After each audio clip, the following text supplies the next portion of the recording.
गुरुग्राम बादशाहपुर विधानसभा क्षेत्र से आम आदमी पार्टी के प्रत्याशी बीरू सरपंच ने अपना नामांकन दाखिल किया।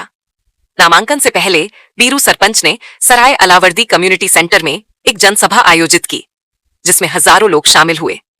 इस मौके पर पंजाब के परिवहन मंत्री ने नामांकन करने से पहले जनसभा को किया संबोधित और जनता से अपील की वो ईमानदार प्रत्याशी को चुनकर भेजे जो विधानसभा में आपके हितों की आवाज उठा सके, आपके क्षेत्र के विकास के लिए लड़ सके, आपके द्वारा दिए गए टैक्स को आपके विकास के लिए खर्च करें।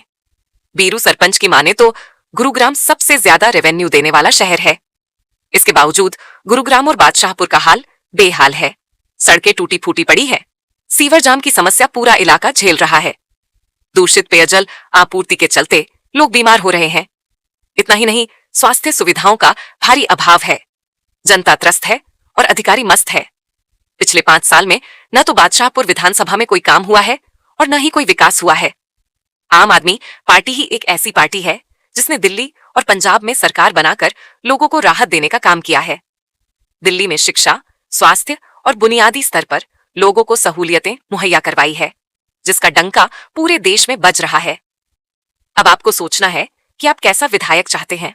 सरपंच का नामांकन किया जा रहा है, किस तरह से देखते हैं, कैसी हवा देखते हैं? देखिए, बीर सिंह सरपंच का जो है नॉमिनेशन पेपर हम दाखिल करने जा रहे हैं। हजारों की संख्या में हमारी बहनें, नौजवान साथी, बुजुर्ग यहाँ पे आए हैं। बड़ी लीड से जो लोग बीर सिंह सरपंच को जिताएंगे। और बीर सिंह सरपंच वो इंसान है, जब कोई इनके पास मंत्री पद नहीं, कोई एमएलए पद नहीं, तो इन्होंने 30-35 कमरे अपने स्कूलों में बनवाए, बड़े बड़े ब्रांडे बनवाए, ताकि जो हमारे बच्चे अच्छी शिक्षा ले सकें, हमारे बच्चे धूप और बारिश से बच सकें और हमारे बच्चे पढ़ लिख के बड़े अफसर बने। और जो हमारी आम आदमी पार्टी का जो एजेंडा है मेन, वो तो यही एजेंडा है कि अच्छा शिक्षा मॉडल मिले, अच्छे हॉस्पिटल बने, लोगों का इलाज फ्री हो, लोगों के बच्चों को अच्छी शिक्षा मिले और बच्चों को बड़ी बड़ी नौकरियां मिले। हमारे बच्चे आगे आगे डीसी, एसएसपी, आईजी, डीआईजी जैसे रैंकों पे लगे। और हमारे पंजाब को देखिए, 45,000 से ज्यादा बच्चों को नौकरियां मिली हैं और मिली है मेरिट के आधार पे। कोई रिश्वत नहीं लेगी किसी से, कोई सिफारिश नहीं चली। और आप आम आदमी पार्टी जिताइए, बीरू सरपंच को जिताइए। आपके काम मेरिट के आधार पे होंगे, किसी के ऊपर नाजायज पर्चा नहीं होगा, किसी के साथ धक्केशाही नहीं होगी। आम आदमी पार्टी आम लोगों की पार्टी है और लोग इस बार हरियाणा में बदलाव चाहते हैं। लोग चाहते हैं केजरीवाल, पंजाब में भी आए हैं, दिल्ली में भी आए हैं, हरियाणा में भी केजरीवाल आए। Thank you sir.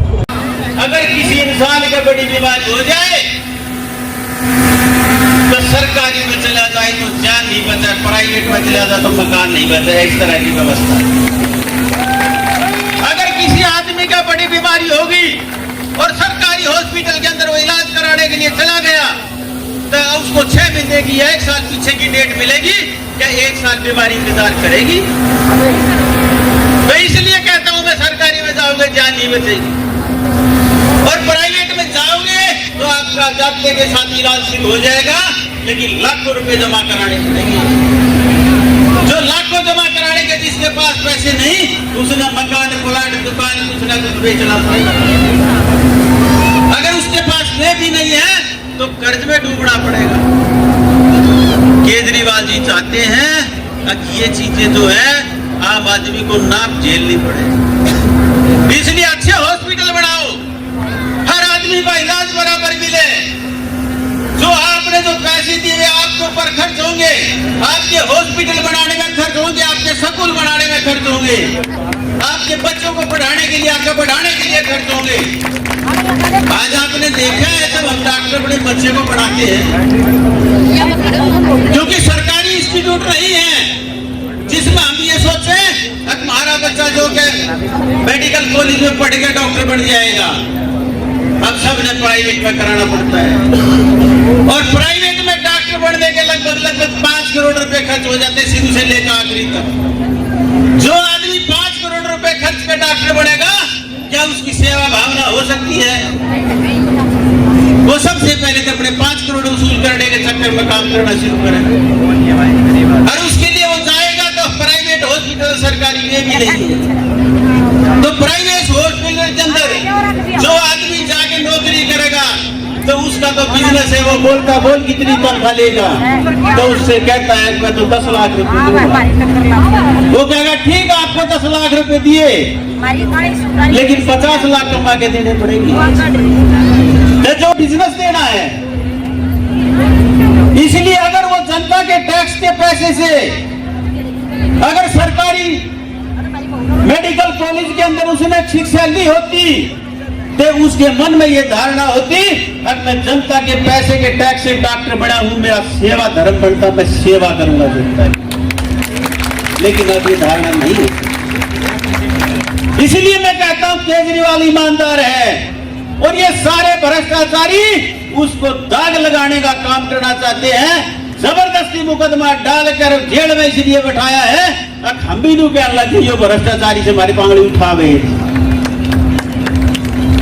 ये इसलिए सारी कार्रवाई दूसरा है उसको ठीक करने के लिए आम आदमी पार्टी से आज मैंने नॉमिनेशन किया है और जनता का इतना प्यार और विश्वास मेरे साथ है।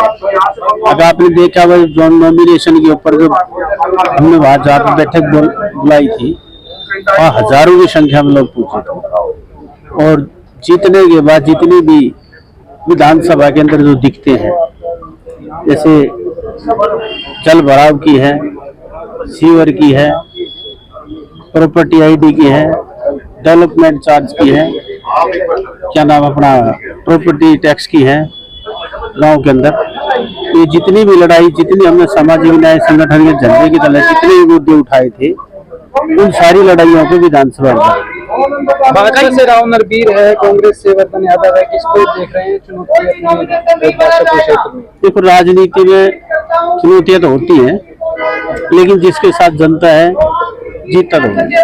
आम आदमी पार्टी दिल्ली में जिन मुद्दों पर चुनाव लड़ती है, पंजाब जिन मुद्दों पर चुनाव लड़ा, तो क्या उन मुद्दों को लेकर के उन्हीं गारंटी को लेकर लोगों के बीच में उतरेंगे आप? जो दिल्ली में जितने भी काम केजरीवाल जी ने किए, जो पंजाब के अंदर किए, जैसे बिजली फ्री देने का काम जो है 300 यूनिट है वो है, पानी फ्री देने का है, बस की सेवा देने का है, बस यात्रा कराने का है, तीर्थ यात्रा कराने का है, ये जितनी भी दिल्ली की जो मूलभूत सुविधा जो केजरीवाल जी ने जो दे रखी है, जो जनता के टैक्स के पैसे केजरीवाल जी जो ईमानदारी से जो जनता को वापस देने का काम कर रहे हैं वो सारी की सारी हरियाणा के अंदर भी फैसिलिटी लागू है। सर आपका भी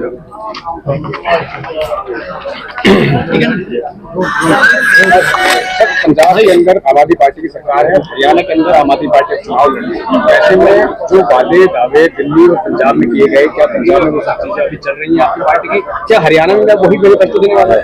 बिल्कुल, जो हमने पंजाब में अपना गारंटियां दी थी वो सारी की सारी तकरीबन पूरी हो गई है।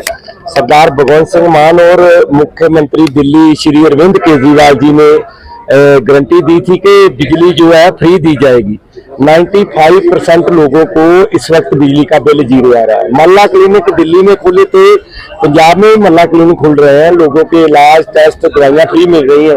आपका अगर कोई रिश्तेदार पंजाब में है तो आप उनसे पूछ सकते हैं, वो भी आपको बताएंगे कि वाकई इलाज फ्री हो रहा है, दवाइयाँ फ्री मिल रही है, बिजली फ्री है। और जो बहनें हैं बस पे सफर करती हैं, मेरे पास ट्रांसपोर्ट महकमा है और तो ट्रांसपोर्ट पे सरकारी बसों पे मेरी बहनें मेरी माताएं सफर करती हैं, उनका सफर बिल्कुल फ्री है। और ये नहीं कि जो पहली सरकारें होती थी रवायती पार्टियां ये करती थी कि जब इलेक्शन होनी होती थी पिछले 6 माह सभी सहूलतें दे देती थी कि इलेक्शन का दौर आने वाला है।